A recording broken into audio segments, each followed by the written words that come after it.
আগে চেক করো, তারপরে বিশ্বাস করবা, ঠিক কিনা? তাহলে এখন থেকে একটা কিছু শুনলে বিশ্বাস করবেন। একজন এসে বলল, ভাইজান আপনার মেয়েরে দেখলাম আরেক ছেলের সাথে বাজারে ঘোরাফেরা করে, ওই রমনার বটমূলে দেখলাম আপনার মেয়ে আরেক ছেলেরে নিয়ে ফষ্টি নষ্টি করে, লোকের কথা বিশ্বাস করে বাসায় যে মেয়ের চুলের মধ্যে ধরে মাইর, আইজো মায়ের কাইলো মাইর। এরকম হইতে পারে না?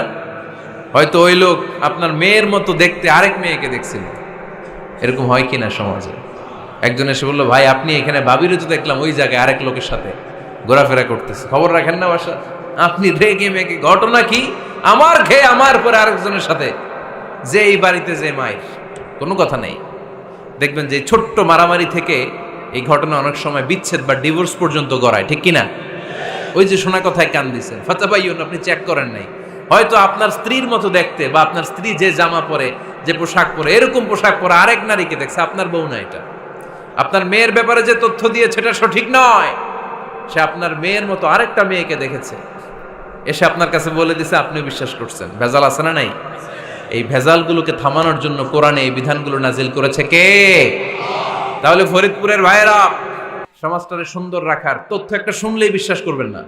সিলে কান নিয়ে গেছে শুনলেই সিলের পিছনে দৌড়, নাকি? কি করবেন? আগে কানে হাত দিয়ে একটু দেখবো কান দুইটা আছে না নাই, তারপরে চিলের পিছনে দৌড়ানো। তাহলে এখন থেকে আমরা তথ্য একটা শুনলেই বিশ্বাস করব। তাহলে কি করবেন? বলতে হবে কি করবেন? যাচাই বাছাই, জাস্টিফিকেশন অফ দ্য নিউজ। কোন নিউজ জাস্টিফিকেশন ছাড়া আমরা প্রচার করব, বিশ্বাস করব, শেয়ার করব না।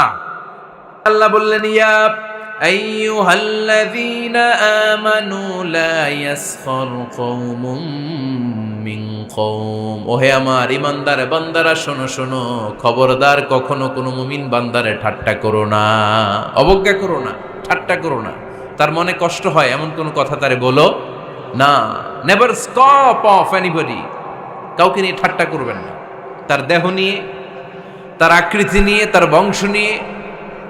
এক লোকের বাবা ছিল চোর, কিন্তু তার ছেলে অনেক ভালো। আপনি কি তারা বলতে পারবেন তুই চোরের ঘরের চোর? বলতে পারবেন? চুরি করছে বাবা, ওর কি দোষ? কথা বলেন। এগুলো কবিরা গুনাহ। আওয়াজ করে বলেন তো, কি গুনাহ? কবিরা গুনাহ। কারো আকৃতি নিয়ে, আমার ফরিদপুরের কলিজার টুকরা যুবক ভাইরা, কারো আকৃতি নিয়ে কখনো অবজ্ঞা করবে না, তুচ্ছ জ্ঞান করবে না। এটা কবিরা গুনাহ, এটা আল্লাহ খুব অপছন্দ করেন। এর কারণ আকৃতিটা আমাদের হাতে নাই। আমাদের কারো নাক লম্বা, কারো খাটো, আমরা কেউ কালো, কেউ সাদা, আমরা কেউ স্মার্ট, কেউ অন্যরকম। তো এই যে আমাদের এক এক ধরনের আকৃতি, এটা কি আমি বানাইছি? আপনি বানাইছেন? দিছে কে? এই জন্য কারো দেহের গঠন নিয়ে যদি আপনি অবজ্ঞা করেন, এটা প্রক্ষান্তরে আপনি স্রষ্টাকে নিয়ে অবজ্ঞা করবেন। কারো দেহের আকৃতি নিয়ে যদি আপনি তুচ্ছ করেন, তাকে তুচ্ছ করেননি, আমার রবকে আপনি তুচ্ছ করেছেন। চিল্লায় বলেন ঠিক কিনা? খবরদার, তুই কালু, তুই লম্বু, তুই মোটু, তুই কানা, তুই রোহিঙ্গা, আছে না নাই? ইদানিং ইদানিং এটা খুব চলে। এই রোহিঙ্গা নামটা আছে না? ফরিদপুরে এগুলো ঢুকে নাই না? আমাদের ওইদিকে দেখি কি অবস্থা, কারোর সাথে কেউ লাগলে তুই রোহিঙ্গা। কি আশ্চর্য, এই গালি কবে আসলো? হ্যাঁ, অনেক ধরনের গালি। ঢাকায় আর একটা চলে ফইন্নির ভূত, কি বলে? এই এগুলো আগে শুনি নাই আমরা, রিসেন্ট এগুলো বলা শুরু করছে, ফইন্নির ভূত, রোহিঙ্গা। না, এগুলো বলে আপনি কাউকে অবজ্ঞা করতে পারবেন? পারবেন না। খবরদার, এটা কবিরা গুনাহ, এটা ছোট গুনাহ মনে করবেন না। কারণ আকৃতি নিয়ে তুচ্ছ করা যায় না, কারণ আকৃতি দান করেছে কে? হুয়াল্লাযী ইউসাউইরুকুম ফিল আরহামি কাইফা ইয়াশা, লা ইলাহা ইল্লা হুয়াল আজিজুল হাকীম। তিনি এমন সত্তা যিনি তোমাদের চেহারার অবয়ব দিয়েছেন, তোমাদের আকৃতি দান করেছেন তখন যখন তোমরা মায়ের পেটের ভেতরে ছোট্ট জোকের মতো ছিলা। মায়ের পেটের ভেতরে আমরা যখন সবাই এত ছোট্ট, তখনই আমাদের চেহারার আকৃতি দিয়েছে কে? কে সুন্দর হব, কে ছেলে হব, কে মেয়ে হব, কে মোটা হব, কে চিকন হব, আমার ইচ্ছা হয়েছি? আওয়াজ করে বলতে হবে, কার ইচ্ছায়? প্রত্যেককে যদি আল্লাহ প্রত্যেকের নিজের চেহারা ডিজাইন করতে দিতেন, আল্লাহ যদি বলতেন তোমার চেহারাটা কেমন হবে তুমিই ডিজাইন করো, তাহলে আপনি আপনারা কেমন বানাতেন? হ্যাঁ বলেন, ফরিদপুরের ভাইরা বলেন, সুন্দর করে বানাতেন তাই না? সবচাইতে স্মার্ট, সবচেয়ে সুন্দর করে আমি আমার চেহারাটা বানাতাম যদি আমাকে ডিজাইন করার সুযোগ দেওয়া হতো। কিন্তু এই সুযোগ তো আল্লাহ দেন নাই। ডিজাইন স্বয়ং করে দিয়েছেন কে? কোন নারীকে যদি আল্লাহ বলতে এই নারীরা তোমাদের চেহারা কার কেমন লাগবে তোমরা বানাও, প্রত্যেক নারী কি করতো? বিশ্ব সুন্দরী করে নিজেকে বানাতো। খুদ ধরার মতো কোনো জায়গা সে নিজের জন্য রাখতো না, ঠিক কিনা? কিন্তু এটা আল্লাহ দেন নাই।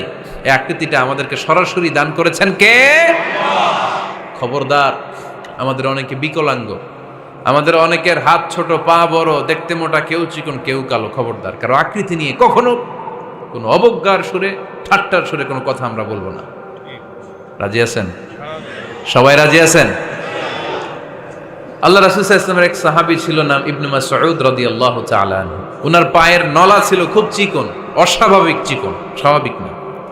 তো উনিও এটা ঢেকে রাখতেন, দেখাতেন না কাউকে। একদিন উনি খেজুর পাড়ার জন্য খেজুর গাছে উঠলেন। খেজুর গাছে ওঠার পরে নিচ থেকে সাহাবারা পায়ের চিকন নলা দেখে ফেলছে। দেখে সবাই হাসি, সবাই হেসে কুটি কুটি। বিশ্বনবী বললেন, হেসো না, খবরদার, আমার ইবনে মাসুদের পায়ের চিকন নলা দেখে হেসো না। আমার ইবনে মাসুদের এই পায়ের চিকন নলা যদি মিজানের পাল্লায় উঠিয়ে দেয়া হয়, কিয়ামতের দিন উহুদ পাহাড়ের চেয়েও ভারী হয়ে যাবে। খবরদার, আমার ইবনে মাসুদকে আমার আল্লাহ অনেক পছন্দ করে, তার পা চিকন দেখে তাকে তুচ্ছ করো না। আল্লাহর হাবিব সাল্লাল্লাহু আলাইহি ইসলামের 11 জন স্ত্রীর মধ্য থেকে একজন স্ত্রী ছিলেন একজন স্থূল আকৃতির, অবিসিটি ছিল, একটু মোটা। ওনার নাম ছিল সাফিয়া রাদিয়াল্লাহু তাআলা আনহা। আম্মা জান আয়েশার সাথে একবার সাফিয়ার ঝগড়া। নবীদের বউদের মাঝে মাঝে মাঝে ঝগড়া হতো, তবে সেটা হতো মধুর ঝগড়া। সুবহানাল্লাহ পড়েন। আম্মা জান আয়েশা রাদিয়াল্লাহু তাআলা আনহার বাসায় একদিন বিশ্বনবী বসা ছিলেন। আরেকজন স্ত্রী, বিশ্বনবীর আরেকজন স্ত্রী রান্না করে কিছু খাবার আম্মা জান আয়েশার ঘরে পাঠিয়েছেন। এক দাসী দিয়ে বলল, যাও এটা আয়েশার ঘরে দিয়ে আসো, কারণ নবী আয়েশার ঘরে। আম্মা জান আয়েশা রাদিয়াল্লাহু তাআলা আনহা বললেন, এগুলো কি? ওই দাসী বলে, তরকারি। কে দিছে? অমুক স্ত্রী। কেন দিয়েছে? আমি কি রান্না করতে পারি না? তোমরা রান্না তোমরা খাও। এই কথা বলে পাতিল সহ উড়ায় মারছে চেহারার মধ্যে। এর কারণ ওনারা মানুষ ছিলেন, মানবীয় ব্যাপারগুলো ওনাদের মধ্যেও কাজ করত। আবার এক স্ত্রী ঝোল দিয়ে রান্না করে কিছু খাবার নিয়ে এসেছে। আম্মা জান আয়েশা রেগে মেগে ওই ঝোল নিয়ে ওই স্ত্রীর গালের মধ্যে মেখে দিয়েছেন। বিশ্বনবীর আরেক বউয়ের গালের মধ্যে ওই ঝোল লাগাই দিচ্ছে। এবার ওই স্ত্রী বিশ্বনবীর কাছে যেয়ে বলে, ইয়া রাসূলুল্লাহ, দেখেন আয়েশারে আপনি বেশি আদর করেন তো, দেখেন কি করে আমাদের সাথে। এই যে আমাদের গালের মধ্যে ঝোল মাখাই একেবারে মেকআপ বানাই দিচ্ছে। বিষ্ণু ইসা ইসলাম বললেন, তাই আয়েশাকে ডাকো। আম্মা জান আয়েশা রাদিয়াল্লাহু তাআলা আনহা আসলেন।